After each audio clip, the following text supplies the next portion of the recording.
fiume blu. Buttiamo noi laggiù, i funghi puffi assai, buffarli tu potrai, vicino al fiume blu. Hanno un ponte che poi attraversano per ricercare nella foresta quel che più gli serve, più gli va.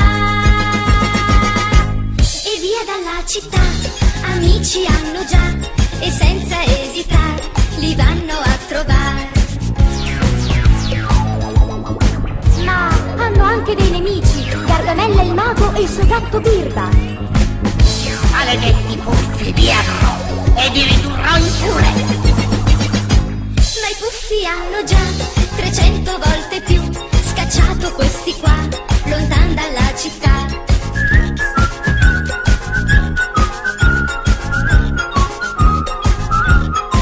Il grande puffo però trasformare sa già,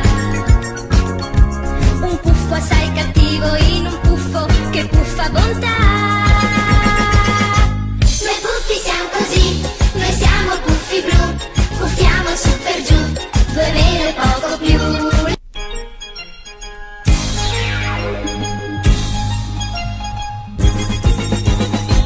Chi siano non lo so, gli strani ometti blu, sono alti su per giù, 2 mele e poco più. Noi puffi siamo così, noi siamo puffi blu, puffiamo su per giù, 2 mele e poco più.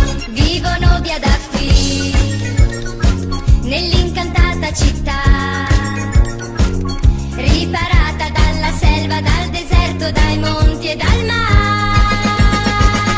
Son case buffe assai, i funghi di laggiù, nel bosco le vedrai, vicino al fiume blu. Buttiamo noi laggiù, i funghi puffi assai, buffarli tu potrai, vicino al fiume blu. Hanno un ponte che poi attraversano per ricercare nella foresta quel che più gli serve, più gli va. E via dalla città, amici hanno già, e senza esitare li vanno a trovare. Ma hanno anche dei nemici, Gargamella il mago e il suo gatto Birba. Maledetti puffi, vi avrò e vi ridurrò in pure. Ma i puffi hanno già 300 volte più scacciato questi qua,